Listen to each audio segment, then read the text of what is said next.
BAMS bachelor in Ayurvedic medicine and surgery. BAMS 5.5 years का एक professional course है। अगर आपको नीट में MBBS में एडमिशन नहीं मिलता और आप डॉक्टर बनना चाहते हो तो आप BAMS कर सकते हो। BAMS आपके करियर के लिए एक बेस्ट ऑप्शन हो सकता है। इसके बेस्ट ऑप्शन होने के बहुत सारे रीजंस हैं और आज इस वीडियो में हम इन्हीं सभी इंपॉर्टेंट रीजंस के बारे में थोड़ा डिटेल में बात करेंगे। So hello everyone, my name is doctor Farman. I am a microbiologist and also pursuing BAMS। तो सबसे पहले हम BAMS डॉक्टर्स की सैलरी के बारे में बात करेंगे। आफ्टर ऑल BAMS करने के बाद में या पढ़ाई करने के बाद में हमें गुड अर्निंग्स की जरूरत होती है। तो BAMS की सैलरी की अगर हम बात करें तो BAMS करने के बाद में आपकी सैलरी 25,000 पर मंथ से लेकर 90,000 पर मंथ तक वेरी करती है। डिपेंड करता है कि आपके पास में कितने स्किल्स हैं। और इसी सैलरी की अगर हम बात करें कि आप BAMS करने के बाद में MD या MS या फिर किसी और फील्ड में अपना स्पेशलाइजेशन कर लेते हैं तो यही सैलरी आपकी 50,000 से लेकर 1.5 लाख पर मंथ तक जा सकती है, जो कि एक बहुत अच्छा अमाउंट है। इसमें बहुत सारे गवर्नमेंट जॉब्स भी होते हैं, बहुत सारे प्राइवेट ऑप्शंस भी हैं। इस वीडियो में हम बहुत सारी चीजों के बारे में डिटेल में बात करने वाले हैं, तो वीडियो को आखिर तक जरूर देखना। दूसरी सबसे इंपॉर्टेंट बात, BAMS में आपको क्या पढ़ना पड़ता है। क्या इसमें संस्कृत बहुत ज्यादा है? क्या सारा का सारा सिलेबस हिंदी में है? क्या आपको इंग्लिश का भी कुछ पोर्शन देखने के लिए मिलता है? और क्या स्टूडेंट्स इसमें इंग्लिश के बुक्स प्रीफर कर सकते हैं कि नहीं? तो इसका आंसर सिंपल सा मैं आपको बता दूं, BAMS में आपको बहुत सारा आयुर्वेदिक पोर्शन पढ़ना पड़ता है, जिसमें आपका आयुर्वेदिक मेडिसिन, आयुर्वेदिक ट्रीटमेंट और आयुर्वेदिक के बहुत सारे श्लोक्स और आपको दर्शन भी पढ़ने पड़ते हैं। साथ ही में आपको मॉडर्न जो हमारा साइंस है, जिसमें हम एलोपैथिक मेडिसिन, एलोपैथिक बुक्स जो होते हैं हमारे एनाटॉमी के, फिजियोलॉजी के या फिर माइक्रोबायोलॉजी का कुछ ओपन इलेक्टिव के कोर्सेज भी हैं, ये सब कुछ आपको इसमें पढ़ने के लिए मिलता है। और ये जरूरी नहीं कि आप सारा का सारा सिलेबस हिंदी में पढ़ें या संस्कृत में पढ़ें। आपको बुक्स या स्टडी मटेरियल जो है वो हिंदी में प्लस इंग्लिश में अवेलेबल है। और अगर आप साउथ इंडिया की बात करेंगे तो वहां पर बहुत सारा जो सिलेबस है वो रीजनल लैंग्वेज में या इंग्लिश में अवेलेबल होता है। और हम लैंग्वेज प्रेफरेंस की बात करें कि हिंदी को प्रीफर करना है या इंग्लिश को प्रीफर करना है, तो मैं आपको बता दूं कुछ सब्जेक्ट ऐसे हैं जो आप हिंदी में पढ़ेंगे तो आपको ज्यादा बेटर समझ में आएंगे। कुछ सब्जेक्ट ऐसे हैं जो आप इंग्लिश प्रीफर कर सकते हैं, वो आपको बहुत अच्छे से समझ में आएंगे। और ऑफ कोर्स की बात है, जो मॉडर्न साइंस है, जो आपका एनाटॉमी है, फिजियोलॉजी है, मॉडर्न पोर्शन है, वो तो आप इंग्लिश में ही पढ़ोगे। वहां पर आपको किसी भी तरह की कोई भी प्रॉब्लम देखने के लिए नहीं मिलेगी। तीसरी सबसे इंपॉर्टेंट बात, BAMS में एडमिशन कैसे होता है। तो BAMS में एडमिशन के लिए आपको नीट का एग्जाम देना पड़ेगा। 2024 में नीट का एग्जाम 5 मई को होने वाला है, या हो सकता है आप इस वीडियो को नीट के एग्जाम के बाद देख रहे हो। तो आपको सिंपल सा बता दूं, BAMS में एडमिशन लेने के लिए आपको नीट एग्जाम क्वालिफाई करना पड़ेगा। अगर गवर्नमेंट कॉलेज में एडमिशन लेते हैं उसके लिए आपको अच्छी खासी रैंक सिक्योर करनी पड़ेगी। रैंक वगैरह के लिए हम डिटेल वीडियो अलग से बना देंगे, उसके लिए आप वीडियो में कमेंट कर सकते हैं।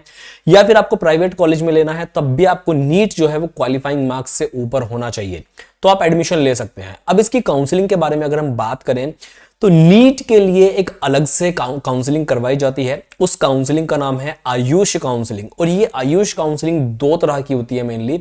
एक होती है ऑल इंडिया आयुष काउंसलिंग, जिसमें कि ऑल इंडिया के जितने भी गवर्नमेंट कॉलेजेस हैं वो सभी आते हैं। दूसरी इसकी आयुष काउंसलिंग जो होती है वो है स्टेट आयुष काउंसलिंग। उसमें स्टेट के जितने गवर्नमेंट कॉलेजेस होते हैं वो आते हैं। ये काउंसलिंग का पूरा एक अपना प्रोसीजर है, काफी लंबा प्रोसीजर है, बहुत सारे डॉक्यूमेंटेशन वगैरह की जरूरत होती है। लेकिन अगर आप टेंशन फ्री होकर इस BAMS में एडमिशन लेना चाहते हो, बिल्कुल किसी काउंसलिंग प्रोसीजर में ना फंस के, वो सारा कुछ हम आपका संभाल लेंगे।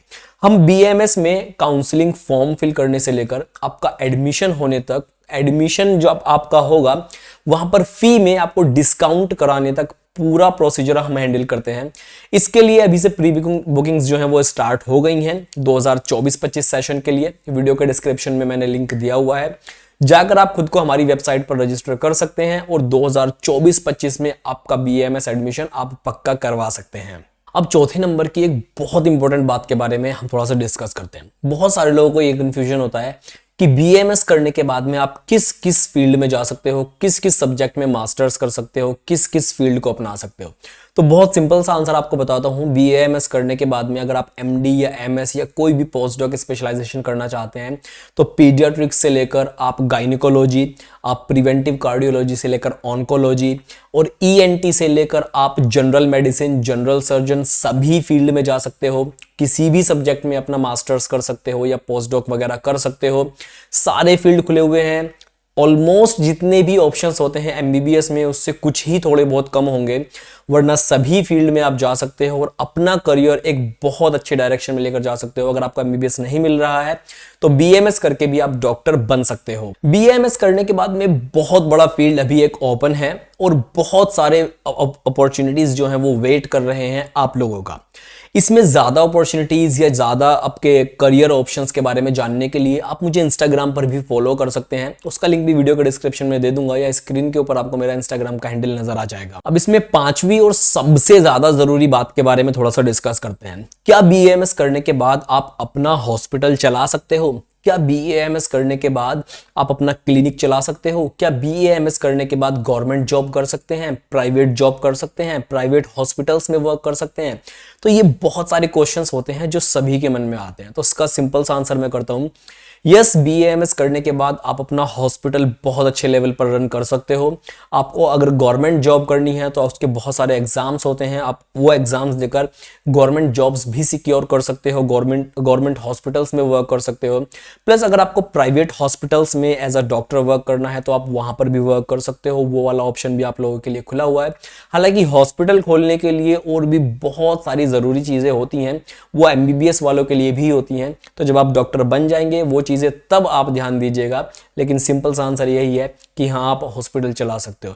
साथ ही में आप इसमें अपना क्लिनिक भी चला सकते हो और कुछ अब्रॉड कंट्रीज जैसे कि आप दुबई में जाकर भी अपना क्लिनिक चला सकते हो। दुबई में अपना क्लिनिक चलाने के लिए आपको DHA का एग्जाम, वहां जो दुबई का एग्जाम होता है वो पास करना पड़ेगा। तो उसके बारे में भी ज्यादा जानकारी आप हासिल कर सकते हो मुझे इंस्टाग्राम पर फॉलो करके। अब इसमें एक बोनस वाली बात मैं आपको और बताता हूं। बहुत सारे लोगों को ये कंफ्यूजन होता है कि BAMS में आपने एडमिशन ले लिया तो आपको डाइसेक्शन यानी कि डेड बॉडी के ऊपर प्रैक्टिस करने के लिए मिलेगा कि नहीं मिलेगा। तो अगर आप BAMS के किसी अच्छे कॉलेज में एडमिशन लेते हैं तो आपको डाइसेक्शन करने के लिए भी मिलता है, डेड बॉडी के ऊपर पूरा स्टडी करने के लिए मिलता है शुरू के फर्स्ट प्रॉफ में, फर्स्ट ईयर में। लेकिन अगर आपका कॉलेज अच्छा नहीं है तो हो सकता है कि आपको ये डाइसेक्शन वाला एक्सपीरियंस करने के लिए ना मिले। तो अच्छा कॉलेज लेने के लिए 2024-25 के सेशन में आप खुद को रजिस्टर कर सकते हो हमारे साथ में। हम आपका पूरा काउंसलिंग करवा के एडमिशन एक बहुत अच्छे कॉलेज में करवा देंगे। ज्यादा जानकारी के लिए आप हमसे कॉन्टैक्ट भी कर सकते हैं। वीडियो के डिस्क्रिप्शन में सारे कॉन्टैक्ट डिटेल्स भी दिए हुए हैं। आज की वीडियो में इतना ही है। Bye bye everyone, take care.